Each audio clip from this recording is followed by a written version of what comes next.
Wow. Oh yeah, some DJ Brazy. Wow, bodam. No shame. What's my hospital? Ni akofa ha obi ato me so. Ti say me hia mo ade de. Emu me hia nya say ja. Yes mo mpa boy ma me yesu di. Me ya de ni hia boy. Na ya tra sia, de o ka se me nkire mu yi. Ya tra sia. De bi me so me pedo ma 4000 a day. Na ya tra se ni adwene mutu ba to ye be ma na 4000 a day o so no. Wetin dia ma me yesu Kristo di ma na uwia na wa friends e bibia akoso. And all of idea. Say bush mu o metu am say scan. Scanner de minti min ejina. Okay. I was for that of brother. Na ya church obi bia mako e wo Yesu Kristo di mu. Ene eye na kasa na mse nsam ene de asie ejina ne say slave queen for mistress no say nko kwaji obi boy. Muni slave queen mistress. Na na ba na mo. Okay.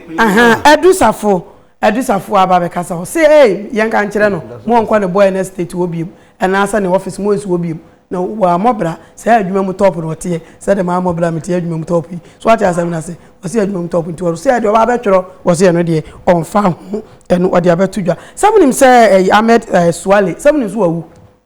no ani anas na adwuma na de tie nyina ne say o say ne kunu ni wu ye no chese ne rent kura ko soro ama afi say ne macro school kro magyan na nso so o hwa anas hene enu hu no chese wose time ani kunu wu ye na 2 times otu amankra no na de onya 10000 Ghana bi free mu eno akire wose wonte hwi biem enti osunsu opemwa cause yeso wonko sirem na obi abetra nkran so amena ni atepa de so osan akoni akura ase pa de sami mabakumasi wo ye me de me kurom nya de semeko odi nsem we nyina aba betudwa enu ada na sofu bi eni ebe bon komo na de o kan nya kofi adoma wanwani o hwe na stroke ebe ne fa ebe saase adwodwo na onfanya ade hia na omo ho empire wakan ba ku bi kan ho de ono ate ano no afa nipa kro ndo ate ano no afa no de ha adwuma kwa me plus o wo say me nya wa adwin so wo ko amo man Ghana kuma wo ho no mo jiwudie enti no ka che Captain Smart na fe Avram ana no ka sansam no e de a kire wo na no me ko Krobo district wo na de kosi enya se teachers omo kwan omfa so eko school no just ensuo ayidi kwan ne nye to omo tena ayi bi so kodo se de nsam sa ne friend omo tena mu na no so kra no ye ju omo sika aban so ni mu bi ade bo omo se se omo se de en omo nye ensam we ne no so me fa nto omo mpanyini ani me dofo nsam no e ya ahodo num emre ma kwan ni adaje ni nyina no ye be bo ni taw ana bebe bia wo bia no manfa kwanya we so na me ma good morning me mu ache o bebe a wo bia me nsa no ade nsuo no esusu 20 agya mu ana mu ni kunu no kura no na hye wo mu kakra timutimi edai na de tie nya so we ya no pakoko e ba hyehye we anya bia ni dia na ti sade agya wasa akapoma no wanhura nwam no etimi sramu a edura no pa we e ya atesam edwada kokosi fiada asam na yen ya tene ne no ano ne ye ka ho asam de ente ye de ye fanya adwuma to wo ka akwanya wo so ba ana frɛ number no na so be kyerɛ wo side ti me anya se ye tan wo bi asam ne tan na emum ye tan enipa medofo ɛna no pay de o Facebook den ye kyerɛ se dwuma de egu den e ba se dia RTV GH Next ho ye Facebook na ye call YouTube RTV Ghana afi Royal TV na say ne dwuma de e ko mesramu a madaworoma oso ba na wahye o hye no na wo din gu ase na metimi abodi amon so oboa me baabi a wo bia no bo madi na san akobi RTV GH no ho na ye Facebook live anopa yem fa sada kase e ma ask media na mani tu ya mpa to abusuafo nyame bo ameme nde ye di anim na graduation no e koso graduation Ken University business school okay can say business school for the account so me can blog announce with their source block C why are there na say dano 9th October ya patch 12 sharp e say dwumadi no ya hyase emirate awa bi na ye di akwakogu patch titi ni ani ntimi ni akun ni nyina no ene obi bia mra no me support ye so ati nko na se o mbeba na nyina egugu kama ogu akora no oposo de ahwe gosla obi bisa so de wo so wa na mse de wa oba bia beti sama o kan maka me ko takra de ge bi ba so de na mse wo wo na se mi amini mu ba bi ni ba bia woti apa okay adam so bi mu me so nka so wanyini pa na mse mi amini ba ma gya nyini na to fi ko na mu kan ne ofuli de mu na awoni me ho na wa asam me kan o asam na wie nyina ask me de eguso a to ensa so obi a ne technology center mtwere adwuma no opese oye bie no wo de oba camera adwuma na apese oye anase video editing de opese oye bia no TV adwuma radio adwuma ye bie pro e de ato enti bre komasa ahojo enhia ye so ba bia Royal TV wo no okwa akran so achimota ABC Junction there's a hodi bam ye butuo ebe ne jaba center wana de hapa plus pavini plus mo so aba ene efi obi age atum enim say aduro no e aduro yi wokunni ese onum bia etime ebo perfect skin and body therapy mkana say mienu minya wose unipadua ba ya akono stretch marks be film na so ben akure bi ato atiko nyina ebe yi e de free ho say de na so de ka say ya na na so bia ye bi kotodwe ni wo mo ayi minsini man yes and it perfect adawuruma okay ene Dawood Herbal Hospital Limited o say enupa no ewodwa so enti amomeden ye metobi Legend Herbal Center o say yensusu yemra na ba ye ba nyina ne say yare don bi edu nya bia no eno so obetu ase e de amo Rich City Estate and Properties o say Japade ankasa fie wose bra na ajapade no bra no mo bi 9 bedrooms ewo eye atega ahojo se max eho ene ewo enunti oso bra na oped ni nyina ebe rental Kennedy Digital Satellite wose bra na nso ba de ene ma pa ene jawo ba beto air conditioner ho open fridge ho machine de yameko chese ne ma pa nyina no Kennedy asoye ene yekwa yebetimi enye bi Lawson Herbal Clinic wose Lawson sabomodin o na eja ne nupa no nunumbi na pe bi ma oyidima sabe se wa machine nyina tutu a esen no ensa enye achuma koa mixture immune system booster e boost immune system afi no unipadua timi gina kama jare emu enwura Angelica Enterprise 4G 5G energy drinking so ekura sene Akolo Herbal Clinic wose yare edu nya de tete yare amene watoba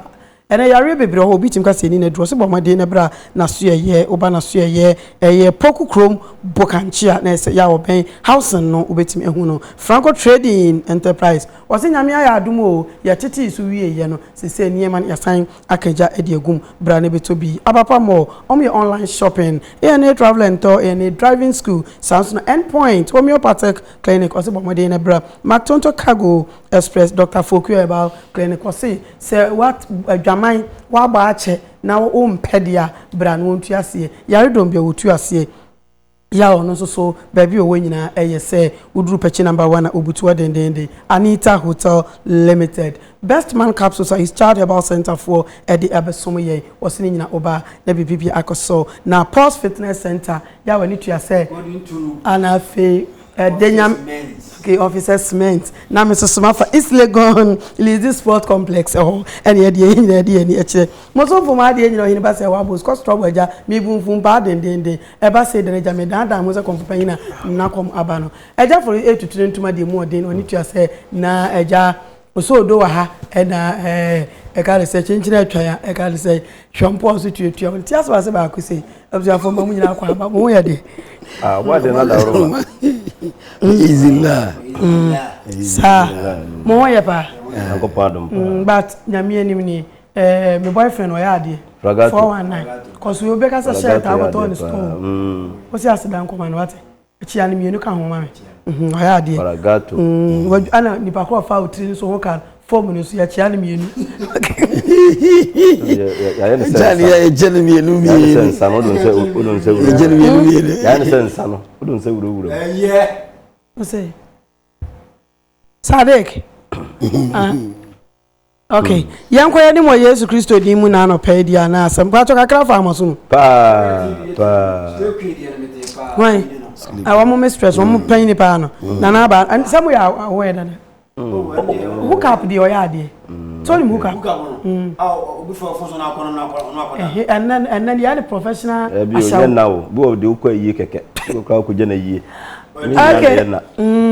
ah o sa me sori yire no ye so nko tena no eh yasin ko ni kurom say aware na de ne ba nkran ona so wa wache ne rent so aso what you say ti me rent so mi kurom na ni ba no be ware na se BBC ajo on san ko sai wonyam wa bia ne manager school yan hwe Kofi Aduma wanwani se yesi ya nhwe ya ne fa bajojo ti wa mani nya ade hiade Aduma wanwani amen so woni pa so bibia betimasi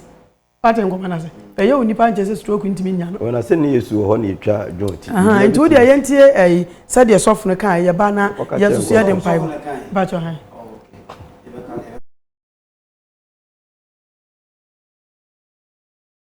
baako ene boy bi mo fe no ohu ehi Uhuehi. Sana ni dinti they are right. Ena Kofi Adoma. Okay. Yemma sa enkratu we enkoma no. A repeated 3 times. Kofi Adoma ebenya stroke with ni half a yibejojo. Kofi Adoma stroke with Angel, right? Angel, good.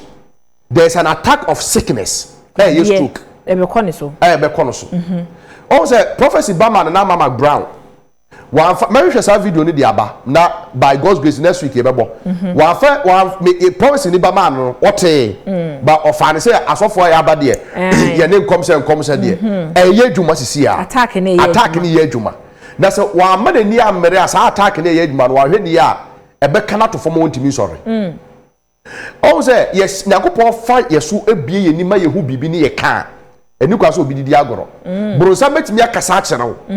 Oh, edifo de no kwafo obi mu kasa na so do wadwe akoma Satan ne. Udi agoro ebe hawo. Bible say let thy will be done as it is in heaven. Enye de edwuma ye de e wasase so. So meaning say ye ma urade pe. Enti mama ye mfa ye pe. Ye bi se urade. Ye ma urade penye edwuma de ye ma urade penye edwuma ya brabom. For as many as are led by the Spirit of God, Romans 8:14. Nipa do urade ho di omo nam no. So mentie nipa. Nemo no asem na Yakopon wo first of all so ye ka no. Eno no se wo ne nyame ukubise urade se urade eye no kure na urade yi kire wo e woda yeso mu. Na utu wana mo. Enti Kofi Adoma problem e ba beto no anyame ebie meni. Eno no afiwe nkwa na wie ye ana by next year yensi afifufu wanhwe ni ya benya stroke utu ana mo ko hu me na me nkasa me blame o don't come to me ye wa sofo ontu wana mo ye wa sofo e wo Ghana ye wo imams e wo Ghana ubetimi apin obi a obesere wo Yakopon ho ayeden e di adomo because all say nyame ama no favor ina favor na nyame di adomo no ni ye die mu hira no onye nwie Yakopon pese o pagya ne ye pa ba no na ma evil attack nipa bi mu ehu ni say si eja no no kwa obekọ ejaye so we need to fight him na yembrenas okay ina Uhuehi so no there is a kidnapping ahead of Uhuehi wanhwe ye be kidnapping no ono amu Uhuehi o make kidnapping cha entoma by December January o make kidnapping Uhuehi there is a problem o ma ni nda ho because nipa be 4 bi ina born ho po okay ina o ma suma squad mumu monitor no asat na me no ka say omu monitor steps okay baby a obetu ni na be si bi omu monitor no so they have omunya little chance bi a this kidnapping no it will come on okay yeah it will come on so also the kidnapping no within we ya ko afi from next December to January wanhwe ye be kidnapping be ko so ye be kidnap Uhuehi Ghana ha ya sa na friend dia o ye blogger I think say yeah Uhuehi kidnapping will go on. So that's what the Lord says I should tell him.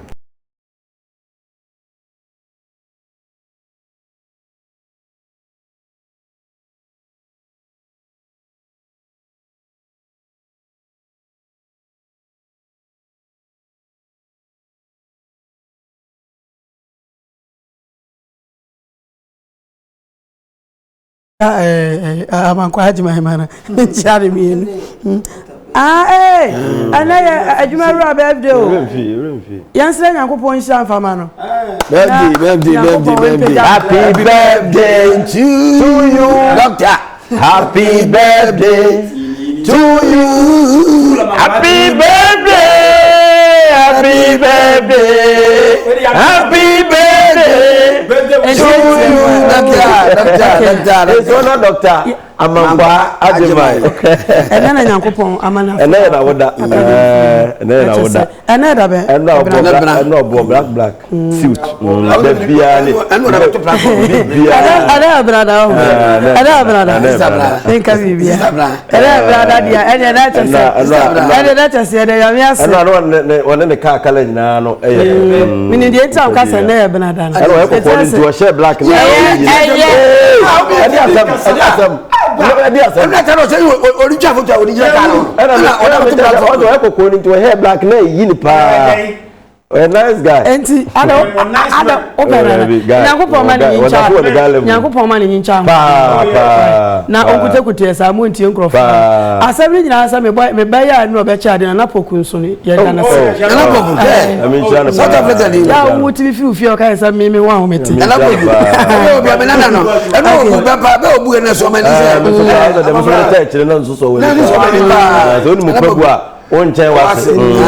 the way to so can so no ba found to wase okay oba pa so no pe wase ata prince so nim udo anka so share there boss Ike Kojo anope me chia na afi Ike Kobi so and anope mu nyina mo share emfa mame na afi afiadu oso share na Felix ono so a champion ono nyina a share na ewu Anthony so Michael Kwabena nim so share there on there so for no asem na no woka na Felix yenya nka bintu ma obia enyanke bi na Kofi Samson so na anope ye chia mu nyina menim say me Facebook na stop intim mu mama de na momra me hu ya meka amam abusan fo ya me nyina ho akwa ababi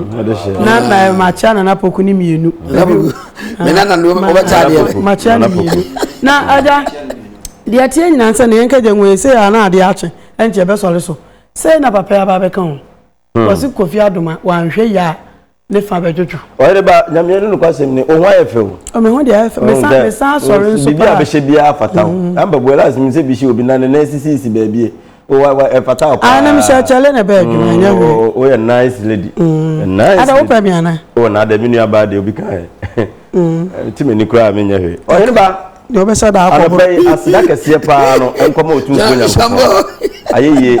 enken di na se enken ye ken na se we kese na chi na nim obi ani ho so ne asase wura ye enken di ya da otunfo nya nkopon ase na ekomenhia wote kokko so menana no opemzo kinsono opemzo wona na himfo atwa no ho ahia ene ahema atwa no ho ahia nyina no da wase omutini ho ba bitie ha ye ti open studio ya me chia sofu yi we di nkomo pa wo hene ba uhu eso oka uhu a eso oka na me ana me busa o me se yehu a ekwan ya na efa so kan na ne ya no mkan ni ana se ya no kra pa se yehu a ekwan ya fa so kan ni Kofi Adoma aye nipa bi a wonye ni fie nya yira kwan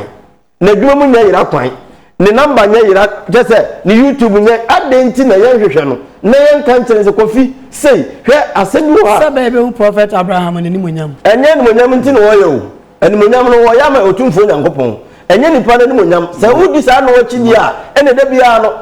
oba fom because so betra TV so na aka se Kofi Adoma ne fa ba bi bedodo Nyankopon amana adom nyame yesi wo hira no ena bonsem bi se wo pese wo ye ndi wonsan ko ba ho mpa ye bio na nyame nyina ya na menti ase hwe Nyankopon ya ono ena wo pese wo hira me ena oguso a wo hira me Nyankopon a ye suso nyina na se nyame tumi ya wo ha wo ba bia ni tumi ya se all power belongs to God who what illa what you say la bibia wo wiase bia wo tumi bia no Nyankopon de ne twato enti nka se ade na wo kan na se Kofi Adoma wo kwa koye bibi sei sa de na wo koye tie nipa ni nti no bia nipa no so chesiu na se nipa Kofi Adoma ye bone se wo ye bone wo badodo sa na nipa dodo na sa na nipa dodo a but entina sa wonyi ni sa honhom nsa woni ho wo sa mo ho na bibia no se Nyankopon ye so ho na mani no ho so na ekwan a fasoma ho ne ye adwuma no omo ye nti ase ye nti ase ba de tie nyansa na sabisa so fo na amom anim aye ha ka bibi de wo wiase bibi de ye nka se bibi ni ho Nyankopon na che se o ka no bia Kofi Adoma yi wakoye bibi se nti sa de na wakoye ye nti sa de we chesiu enti twon free sa de no ho aya simple but wo ka se Nyankopon no hira wo na wo pese wo de ko ba bi onyamfa wo nyuru ba bi ese wo ko wo pese wo de oya wo kase bebre na bani bi nso pese wo ma so enti wo bani metima ji Kofi Adoma free Nyankopon sam adai Lazarus bonsam ekoko so ne ho di kan Nyankopon kasa o ka tere Nyankopon se Job o ka tere se wo si woni penso wo so do wa me kwa no wa se wo kwa emfansa nka ne de ne kra ba wo jama ne kwa ma ne ye bebe bia wo musi atore ncham ne ne esi nyina bebe ye yi wo sa de wo ka me de me etobere bi asem bi wo sofo beka then no kra bia wo ka say pablo ekwan fa so be kan no na bia wani anya ho de nyankopon betimi ayi a kire no ye betimi asisan na nyankopon na ka say ye san kire no tie me say oh ye woni ma be o ko say tu ba say si amitiwe mi ko gina ka akwan ma ho ka mo mi ngum ebe bo wakun oh enti akwan kire wo no say wo hene be akwan mu ha wo gina ha ka da bo enti twe ho firi ho na ni pere hu be bi o je say obi ba batakere no wono so woni ani ene wakon say hu mufo no wonye dai e de no wonye anamo be no wontuo yesu wa basofo na sofo asaka tiri na mese nyame wakwa na ba wonti san fa cha no je no oh basa ya na entiase no enhye da maye mesere wo mu hu de mu hu but ebi akwa mfa so deliver asem no ena ebi a ensi so mesere wo e je se pese misa wo gidi ana wunyi ni me obi a ka no de me ntimi ka se me gidi na me ntimi ka se me nyini because me hunu he so ba me to kofi adomafo se sa de we start ko so ya na nkofo bi nso anya akwanya no mo pese mo ye bibi fa sa anko yesu okukura no a o metima atake no ne yakobu bu na guo nti o hwe ne ho ye no ntoto ne nema ye pia me di ka twa mu ano pente no pere metwam aja oyene ba ndasi a'udhu billahi minash shaitanir rajim bismillahir rahmanir rahim ana da mugugo alhamdulillah ye jesu ya wassalatu wassalamu ala mab'us lil alamin rahmatan lil alamin kafa سيدنا وحبيبنا ومن اتبع إسانه إلى يوم الدين وهنا متيا فرغاتو أو كونو ميمو إنه وابام شيت فرغاتو أما بيا أوبي أفريكان واي أنا بيا أوبام ما تالي وابام نينا ودكرو موانو ما زاتو لا تادي نبادو سياسوسو وزي أو سيابام yeah so tina kwa memla na Friday mesha fufuro dani so se nyambo Friday dani so ni akaba afagato ongai dani afagato ongai yo ba ya Friday aya 024329 friend o friend me oyi ba metia mbapa sonko professor Kosia J Frimpong metia no obunfu mpane oyi nipa se one ne ho ka fia wo papa no de ma me boy no na ma de yedi obunfu mpa one ne ho ka ni Mariama Asamoa me ma me no no metia oyi akwabo anso papa na nya ko na ko mahano me se ko jakwaboa o se ko jakwaboa e la no papa na be ka sa mun jire no oyi ba metia me nya sofui metia ne pa one da bia ya o chia me e o ba ha o chia me na de me kan se nyankopon ka hwenkyere no nyankopon ka hwe onye ba woni me ada sofo no sofo Ibrahim onimu ya na onimu ya Yesu ya na onye fa Ibrahim yes onimu Yesu ya na onimu Yesu ba o ba pa onte yanka onye ba woni o so de ka se mi se nti untimi hu ayifi ana woda memfa Hezekiah gari nyamfa to se ye ka se on ka so obewu se fa na TV ni ho na radio ni ho but na dawro ho wan fa dawro mo se Ezekiel nyankopon se wan nya nsamanse a wo ba bewu no obi ate okọ wa hene ho direct what mean kan che wo se je won nsamanse na wo be ko etes wo ya san mo ba mani ma obi yes ni enti wo so ya ma Vivian wa so free ya mo ba mani ma Vivian tio what did they din nkomo ko Ezekiel na ye kan se ese me se no kwese amanfo be kunu a se ko kan ene o ma he no atesem so se o manfo o meta paanfo so ene so e o amene so eti nanka wo person ko no ofia na won frɛ no simple on say eni monyam no ya mo pe na me ma chapter bi yes kito ka se mo John chapter 7 verse 18 wase man yatakallama min indihi yatunibu min indi nafsihi waso obi a oka asem a ope ono nkasa ni monyam no oka opono ni monyam to timi kan just like that nafsihi yes efini pem no woka and we say allazi yatlubu majida liman arsalahu fa huwa sadiku laysa ishmi fihi na de wo hwe nyankopon ani monyam no de esum ni nimu fihi te nyankopon na suma wo say me ba kofi no ye pena ye bibi osunsum mu a ene ko so be kan ma san kofo ko be ne te kon what the red kofi omo so waso what say na say na matia free wo na ma ko be kan public here that's me na pesa me kunu a okay so say so na here na fa different way na oso de kan say na matena say adwene ho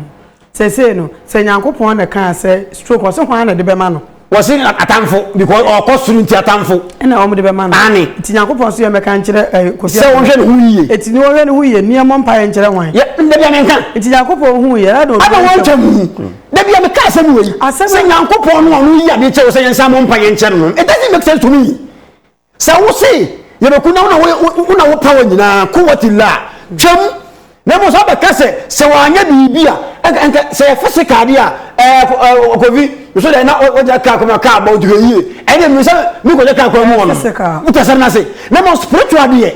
nyankopon na ye che wo dia nyankopon o na ye huhu mu asem di asem mo ye tu na ho hwe because ha ye physical thing when the man mu say ayento nyankopon mu hwe nche obi a mu asem me say ayi kan o kan Solomon o say obi ko am me o timi so da 1 minute timi so da ye 1 minute ana o giri bebira o brad ndin so da ya so ba oba me pe o de bia ana wo ni ba o na me no da me da enam e no nyam spirit o ana obi me da eye wadwen he man won mind we no nyankopon ye no ntwa no on say Jesus ano uti ko dia goro saa na wo jonso o bo te wo da ho na yese wo no obi nambra wa chi na ba jonso what say ya kwa mse me zaba o tin wa jonso yes na me jonso o ta no agro oh yes so ene ko wo ko wanyi so na jonso ya agudie agudie uzi eti ya sra wo mu abu fa di mo nyam e ma nyanko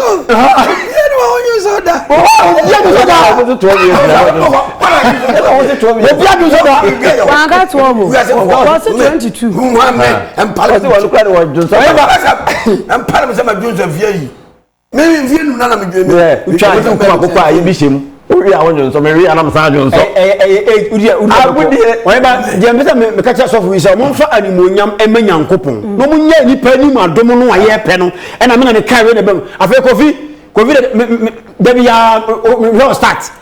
me ka kirew se we bu hye nkom a ho o maka ne spiritual but o me ne physical na ko fi kura ne be stroke na me ono o be ne wa le go de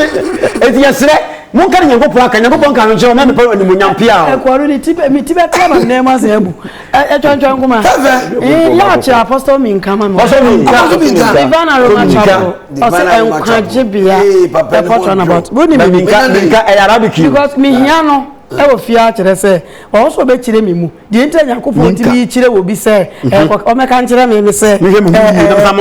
de e be ya me e ko to yare ya ma me na mi wi am sa mo mpa kire nyame no me nti ase to me kire mi mu so mo da ko hye bom no bibiew hwehwe na abehu no eno so nya mo me mpa no so ba ka se o tribi kuro go ti so mi nyame mi nim na mi wi am ko bomo he so ko ya duma we nyina nkama mra de ho we nyina nkama mra de ho aposo min kamera ye se nyina nkama mra de ho ntiale bahana no frama no ne abana abana maame na chia ne wife so na to for no ye good ba to be cha wo Margaret Minka ya keka fa kwa afo no so ya de pa mama nche me nana no ma no ne na wo hade nche so waje bra mo Royal TV ada Royal TV dia ye wo no Hafif will show a year for New York in an ampons on a yerata. Ya Billy and I think and I see cigarro. He may lead the Pablo. Once Mr. Quamwa, maybe there by Yan or Yan Papa or New York. Mr. Quabran Quamwa. A chair on a new container. There be only a container Columbus. I mean, you'll be a bonnet. Maybe you will be a bonnet. I know the things of you more. I don't see that.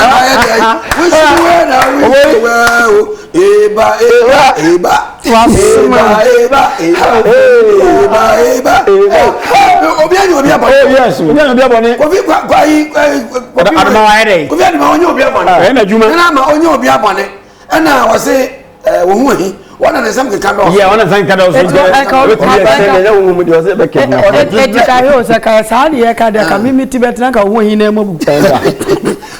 it will be a bonnet, and so Papa never shall come. Be a BSC baby. Fair Panibu baby, Marcelu, and Panisi, Uncle Bopitri. So Uncle Bopitri. Uncle Bopitri. No, we are going to go acquisition. No, no, we are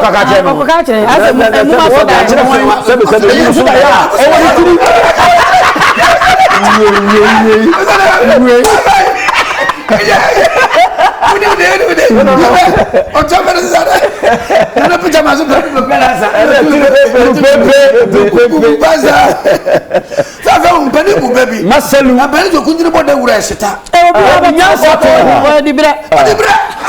bini na mo mambo goza anu akra o ma miskanti e fa o je kala yi be jada man kala e do be da ma no so cheminu adenia da ma no wo ye sa o na vandam di chem so sweater of a sweater about e bo ni pufumpa hey asem ne biye sisi pen ye wo generous bebre sabe adwuma na no moye so ya le do moto wo o enti sebe na so fore kan no e betimi amba ade ani so ade hunu ho megide e bi so timi do ma dwene ka na asem de dance e tweme ho fanya dance ye na domo so ni sande wo so ntakrache metime yi presenter bia ana generous fo bia na nkomo mo din wo man yi mu pa wo din ene ya le di wo munya ajafo person bi so asem na so afune kan me gidi se nya me betuma yi a kire ba amsem che se si a ohoye ho na makọ ba bi ba me se ai me ti alum se ai me ko ai so fo bi no ya se ajafo wo na wo ya me so be fa ho adwene wa kan mo bi ate no nipa koro no oba dwodo no won fa fa ba fofo bi ko be ba be ma ewu ase ni no so enti jana fo bebre ne ya wi adi o munya anasa o mu na mo tubi o mo ntimi antu ni yie no enne ama omu akwa bia tetechema o mu ntimi adwuma se de yese ne fata ya pese me chese asem no be kan no mo bi ate ye nipa na wo kwadwodo no no onsa ense for different level ye pesu ena mo social media sa na beba tetene da ro na bibia se na da ro na ro ka o je na so me kama de pa na da ro wa ma so kama de so enti no me so fo na ka betimi aye no kre ebisa general fo bebre ne o mwa kwa bia tetechema o mo ntesa kane no ya dwuma o di so akayi o ma nyindira enti so kasi ko fia duma bibi se betu abato na ne nyanso behwe yie na na amade o kan yi wo se na ma nkom chene ba ahwebe o nyindi no attack na sa hyase asem dance ya yefanya dance na ma onyankwa hia ne sa ho techema otutu kwa so okoyo ne yare enti bia na nkom chemba o da bitie nkom chemba na otu ho na mo wa etimi firi ho nyamo yi che otimi se no na emom ye kana bia so ya so brachi a na ye no pese so fo na kanyame na nchire no a ebetimi amba na mo so fo bi so ho mo de o man kasa jidie no na tenka na sha nkom bisanse ni pani wodi bisan kasim se sia nyakuba ya tira me yare na me yare nyakopon ebe jampa ba mu na se man ko hospital enti me ba to me okay misu person so ya so ba ya wanga se obewu misu person bisa nyakopon se sade nyakopon so ya kire obi se bia ba yale no na wa ma wa hwa mama yale na me da ho na me so fal eno die no be nya firi o da bitie eye ne ba ne o enti bi be to o kwa so yi kire obi no bi ka kire o enti ni pa na be ka kire mtimi me de ya ba ka kire wa o ma kwa kire enti bi so fo de me ba no ho abebi sa no na di akire no enti no de o ho ma me o ho atu di pa bebre adwuma yem ye tibi didi ni atu no ma ajejemu ya to ne ma sawram akayiye ni ho ye didi basa ye sunu basa ebe tibi sa de me ni na ba ka physical sem so yes ebe so say ko fi adwuma anwani wa we ya yare stroke be ka to sa homboni bi na ebe ne sa na ahomani wa kifa yam ahomani wa kifa wam o kifa ni ba mu enjo be tibi bi aba tu so na ya stroke akwa to akayiye bia woni endi tu ma me ko so fo no nyame fa no so a professor ya danase professor aba na wa kwantre ne sei o ga bibi ta to ase so timi ba wona ase anaso wo so fu bia won kwa no wo e mo se ni se no wa to so onko malam ho anaso so fu ho sana o ka ha nja kwanche ho no so ase wo ko so fu bi ne so fu gine bia na mara mo a na no ma to ne ni problem o se jakko po fra no o so wa o ma wa ka ne enti me ka ne tra na nya ho na fa ma judi se me kan wa ntie na aba mu mesra wa ka nyame na yi a kire o ebetimi ato no hwe ne hu ne po masibre na asem musu asem ya ankoto no okay me pesa me bisa sesa musi asem bia o bible mu bia aye no credit a ene na ma mu read bible no o kan asem kakra bi wo ho o kan bi bisa o se on se nipa de o se yare ne mo ye ni aduaba ne fa ha ne se yare exactly okay enti akolo herbal clinic se me kan cho se stroke nko na e ba benya eye kan se eye ko fidia